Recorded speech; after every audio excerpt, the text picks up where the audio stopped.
Hello guys. Hello guys. तो आज हम आ गए एक नए ब्लॉग के साथ और अभी मैं आ चुका हूँ अपने साइट पे जहाँ मेरा काम चल रहा है। ये मेरा कंप्लीट इंटीरियर का वर्क चल रहा है यहाँ भी।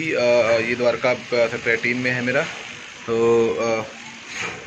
अभी थोड़ा बहुत यहाँ काम करवाएंगे, उसके बाद फिर निकलेंगे यहाँ से।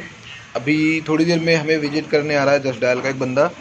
तो काम के लिए, लीड जनरेशन के लिए जस्ट डायल का हम पैकेज लेने वाले हैं, हम प्लान कर रहे हैं लेने के लिए। अब पैकेज लेने के बाद कितना बेटर होगा, उससे कितना रिजल्ट आएगा कितना नहीं, वो मुझे पता नहीं है। हालांकि मैं गूगल ऐड भी करता हूँ, जिससे मेरे पास लीड्स आती हैं, जिससे काम आता है। उसके अलावा मेरे बिजनेस में सबसे ज़्यादा मेरे पास जो काम आता है वो आता है रेफरेंसेस के थ्रू। गाइस जस्ट डायल वाला आके मिल के हमसे गया और हमने एक डील क्लोज की लीड परचेज़ के लिए। बस बेसिकली लीड पैकेज क्लोज किया हमने। तो बताना चाहूँगा आपको, जस्ट डायल का पैकेज मैंने पहले भी लिया था। जो अभी न्यू कमर्स हैं या जो स्मॉल बिजनेस कर रहे हैं, जिनके पास लीड्स का इन्फ्लो नहीं होता है, बेसिकली उनके लिए जस्ट डायल ठीक है इनिशियल स्टेज में। जस्ट डायल मैंने 4-5 साल पहले यूज़ किया था।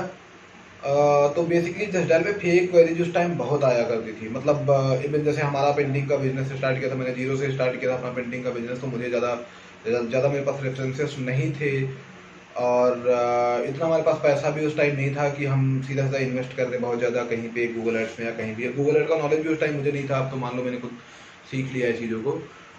तो बेसिकली जस्ट डायल का पैकेज मैंने पहले लिया था। पहले जो मेरा पैकेज था वो नॉर्मल पैकेज था, जो ऐसे कुछ 2000 के आसपास का मेरा था उस टाइम।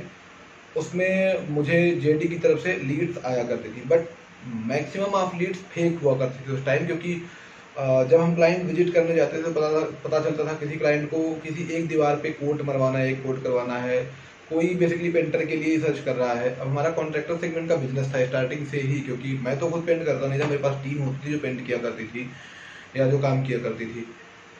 तो जस्ट डायल को मैंने 3-4 साल पहले बंद कर दिया था। उसके अलावा एक सबसे बड़ी प्रॉब्लम जो मेरे साथ जस्ट डायल में हुई थी वो ये हुई थी कि मैंने उसको क्रेडिट कार्ड के थ्रू परचेज कर लिया था। क्रेडिट कार्ड पे ईएमआई बनवा दी थी और वो स्टॉप नहीं हो पा रही थी और जस्ट डायल भी मना कर रहा था कि हम स्टॉप नहीं करेंगे। तो 1 साल हमें वो क्रेडिट कार्ड से पैसे कटवाने ही पड़ते और मैं उस टाइम ऐसी सिचुएशन में नहीं था कि मैं जेडी का वो प्लान अफोर्ड करता। 2000 रुपये महीने में मेरे लिए बहुत ज़्यादा हुआ करते थे। और फिर जब लीड्स फेक हों, 2000 रुपये महीने के जा रहे हों, तो बहुत बैड फील होता है। क्योंकि मैं तो 1 रुपये इन्वेस्ट करना उचित नहीं समझता हूँ। तो बेसिकली उस टाइम मैंने डिनाई कर दिया था, पैकेज कैंसिल कर दिया था। कैंसिल बेसिकली नहीं हुआ था, मैंने क्रेडिट कार्ड ही बंद कर दिया था। मेरा क्रेडिट कार्ड एनपीए भी हो गया था बाद में, क्योंकि पैसे वैसे की बड़ी किल्लत हुई थी। फिर लॉकडाउन भी आ गया था, काफ़ी दिक्कतें हुई थी। तो अभी मेरे पास जस्ट डायल का कॉल कंटिन्यूअसली तब से अब तक आया जा रहा था कि आप सर पैकेज ले लें, हमारे यहाँ बहुत चेंज हुआ है, बहुत चेंज हुआ है। अभी रिसेंटली हम थोड़ा सा अपने आप को डेवलप भी कर रहे थे, हम इंटीरियर सेगमेंट में कम्प्लीटली जाना चाह रहे थे। तो हालांकि हम काम तो इंटीरियर का पूरा पूरा कर ही रहे हैं, पूरा पूरा रिनोवेशन कर रहे हैं, बट अभी तक जो हमारा काम है वो किसी वेबसाइट के थ्रू नहीं आ रहा है। सारा का सारा रेफरेंसेस के थ्रू आ रहा है। किसी क्लाइंट का हमने किया है, उसने रेफर किया, सीता जी इनका करना है कर लो, तो इस तरीके से हम कर रहे हैं। बट अभी बिजनेस को ग्रो करने का टाइम आ गया है, क्योंकि हमारे पास टीम, एक्सपीरियंस, सब कुछ एक्सपर्ट लेवल का हो चुका है एक तरीके से कहा जाए तो। प्रोडक्ट का नॉलेज भी लगभग सारा सारा हो चुका है हमको। तो सारा सारा तो नहीं बोल सकते, क्योंकि इंटीरियर में बहुत सारी चीज़ें सीखने के लिए हमेशा कुछ ना कुछ नया होता है। हम भी डेली कुछ ना कुछ नया सीखते रहते हैं। हाँ, बट मैक्सिमम चीज़ें हमने सीख ली हैं जो अभी तक चल रही है मार्केट में। नई आएगी, नई भी सीखते रहेंगे। तो अब बिजनेस के एक्सपेंशन के लिए हमने सोचा कि एक बार जस्ट डायल को ट्राई दिया जाए। हालांकि मेरा प्लान तो ये था कि मैं किसी ऐसे बैंक अकाउंट से जस्ट डायल को ट्राई दूंगा जो मैं 1 महीने यूज करूँ, उसके बाद बंद कर दूँ। और बेसिकली मैंने बात भी उसी के लिए की थी। बट उसके बाद जस्ट डायल का जब आज पर्सन आया तो उसने मुझे कहा कि मिनिमम 2 महीने का आपको पे तो करना ही पड़ेगा, उससे कम में आपको पैकेज नहीं मिलेगा। तो अब मेरा प्लान लेने का था। मैंने सोचा ठीक है ट्राई दे सकते हैं, 7-8 हज़ार रुपये, not a big deal. But ऐसा है कि पैसे वेस्ट भी नहीं कर सकते। बट हाँ, ट्रायल के देख सकते एक बार। बाकी ऐसे अंदर से आवाज़ तो नहीं आ रही थी देने के लिए, क्योंकि पैसे बर्बाद करना वो मुझे पसंद नहीं है थोड़ा सा।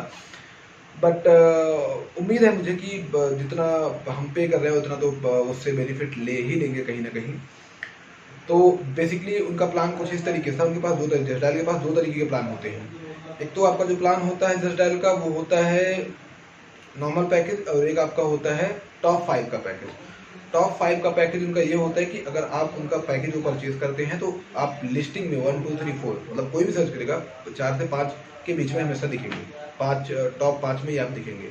लीड की प्रियोरिटी भी आपको मिलती है, मतलब उस एरिया में। जैसे मैं द्वारका का मैंने परचेज करा है, द्वारका का 3 पिन कोड मैंने परचेज करा है, तो उस 3 पिन कोड में कोई भी लीड आती है, एनी लीड, वो सबसे पहले मेरे पास आएगी। उनका ऐसा कहना था, एक्चुअल में क्या है वो मुझे नहीं पता है।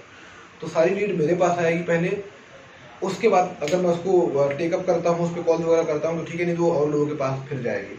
बट मुझे इतना फेयर नहीं लगता है, क्योंकि जेडी एम्प्लॉयज रख रखा है, उसने सब कुछ कर रखा है। मतलब इतनी बड़ी कंपनी एक तरीके से देखा जाए लीड जनरेशन की, पूरा द्वारका 5,000 4,000 रुपये मेरे हाथ में नहीं दे सकता। अब उनका हिडन पॉलिसीज क्या है, तरीका क्या है, मुझे भी इतना नॉलेज नहीं है, इतना रिसर्च भी नहीं किया। अब रिसर्च करने का टाइम भी नहीं है जेडी पे जाके। तो पैकेज हमने ले लिया है। अब पैकेज स्टार्ट होना है कल परसों से, मतलब कल परसों नहीं, सॉरी 8th के बाद स्टार्ट होगा, 9 10 से मेरा पैकेज स्टार्ट होगा। एक बार पैकेज स्टार्ट हो जाए फिर मैं देखता हूँ कि इनका टॉप 5 का कोई रिजल्ट है या नहीं। और फिर वैसे भी मैंने ऐसे सेगमेंट चूज, लाइक पहले मेरा पेंटिंग का हुआ करता था, पेंटिंग में दिक्कतें आती थी, बट अब मैंने पीओपी का चूज कर रखा है। पीओपी के अलावा टाइलिंग का है और भी चीज़ों का है। तो टाइलिंग में, पीओपी में एक्चुअली जो काम आता है वो एक उसका एक लेवल होता है, मतलब थोड़ा बड़ा साइज ही होता है। पेंटिंग में तो किसी को एक कुर्सी पेंट करवानी बुला लेता है बेसिकली, एक वॉल पेंट करवानी बुला लेता है, तो वो हम कर भी नहीं सकते हैं, हमारे बेनिफिट्स में भी नहीं आता है वो।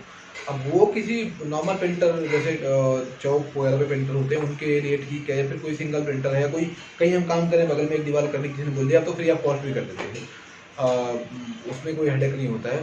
बट ऐसे स्पेशली एक वॉल पेंट करने के लिए जाओ, आप उनसे 2,000 मांग लो तो कस्टमर के लिए देना कठिन होता है। बट एक्चुअल में चीज़ें गैदर करना, सीढ़ी गैदर करना, सब कुछ गैदर करना, वो उतना कॉस्ट आ ही जाता है, तो वो बेनिफिशियल हमारे लिए नहीं होता था। फिर उतना मीटिंग करने जाऊँ मैं, विजिट करने जाऊँ मैं, मेरा भी लॉस, उतना तो पेट्रोल लग जाता था मेरा। तो अभी टॉप 5 का हम बेनिफिट देखते हैं कुछ दिन के लिए। टॉप 5 में अगर बेनिफिट आता है तो मैं आपके साथ स्क्रीनशॉट के साथ साथ सारी चीज़ें शेयर करके दिखाऊंगा कि आप कैसे मतलब जेडी के थ्रू लीड पा सकते हैं या कैसे नहीं पा सकते हैं। और तो गाइस आज का ब्लॉग यही ख़त्म करते हैं, बाकी कल मिलते हैं एक नए ब्लॉग के साथ। Thank you guys.